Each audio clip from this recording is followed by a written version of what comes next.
guys, welcome back to our YouTube channel. My name is Popsy and welcome to today's talk. We're talking today about something that has been bothering me or that bothers me a bit and I just wanted to stop. But yeah, why is it so hard for guys to call a date a date? Like, it's not a gig, it's not a hangout, we're not just chilling. Just call it a date, yo.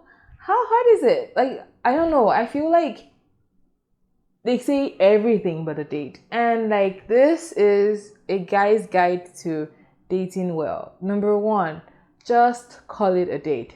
I found this really good article by Lisa Anderson, which is like, she's the host of Boundless, the Boundless show. And I totally love her. And she's funny. I've listened to her for so many years. And she wrote an article for Focus on the Family. I think it's excellent. So I'm just going to make a video about it because I think that guys need to know this more. If you're a guy out there watching this, if you know a guy, you have a brother, you have a friend who's talking to you about dating advice, first thing to tell them is please call it a date. It's so important that you let the girl know that you singled her out of the crowd and she's special and like, yeah, I'm asking you on a date. That's what it is. It's not a hangout. It's not a gig. It's not a grab some pizza. It's a date. It's important to call it that. That's the first thing.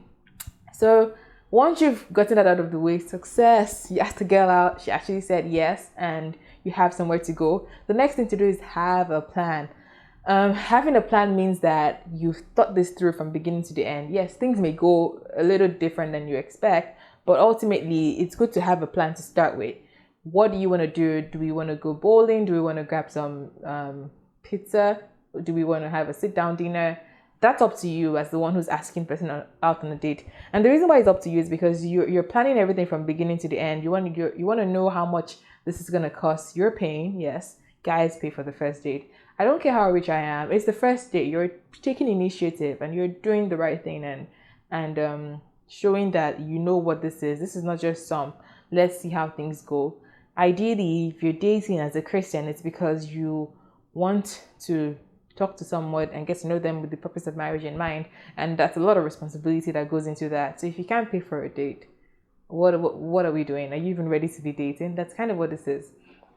So you're planning things out from beginning to the end, and it helps your planning just says that, okay, I'm mature enough, I have thought this through, and I respect you, I respect your time. I'm not just calling you up to come hang with me and not having a plan. And it gives you a chance, like I just said, to decide how much you can spend. Don't pick a $500 date place and then be surprised when the check comes. Do your research. It's 2020 right now, and in the years to come, the internet is going to be here. You can see what the menu is. You can see what the cost is like. You can see what the vibe is like. Try to choose somewhere where you can talk and you won't be having to yell at each other, because this could make for a terrible date. So yeah, ultimately, call it a date and have a plan. I will link a guide if I find the guide on how to actually make a plan for a first date down below. Ask good questions. I made a video on first date questions and I will link that here as well. There's so many questions you can ask that show that you care about someone and you really want to know about them more. The rules with the rules with first date questions are simple. And it's just that ask questions that you don't need yes or no answers to. You want to ask open questions that can lead you to get to know someone better in a few hours and can help you make decisions about whether this person is actually worth pursuing. And then when you ask questions, you got to listen and comment on things that the person has said, give feedback on your own side, like answer some of the questions yourself, and ultimately enjoy the time together, like just as you would with a normal conversation. Try not to be awkward. If things go awkwardly, give each other some grace, because like it's the first date. People are used to this being pretty high pressure situation. So things might not go as you plan, but still have a plan and ask good questions and listen and give feedback to each other. Allow some pauses during the date for like thinking of responses and analyzing what the person has said and just making sense of it. Ultimately, this is something that could be awkward, so prepare for that. And it's just the first date. If it doesn't go well, it's not the end of the world.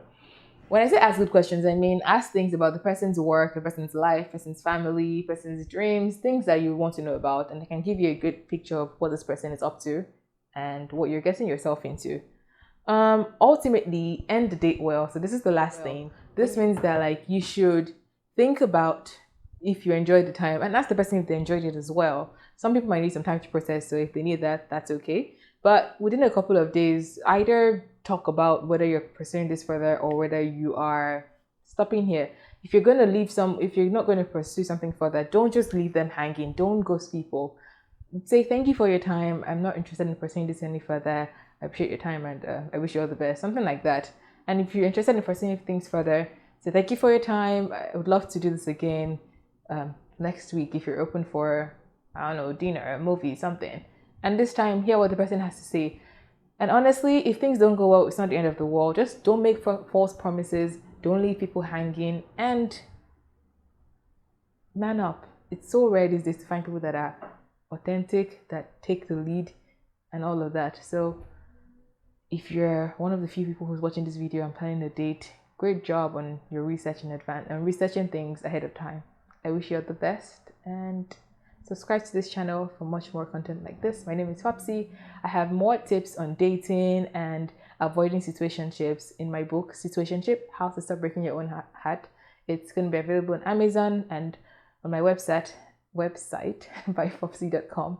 Thank you for watching this video. Have an awesome day.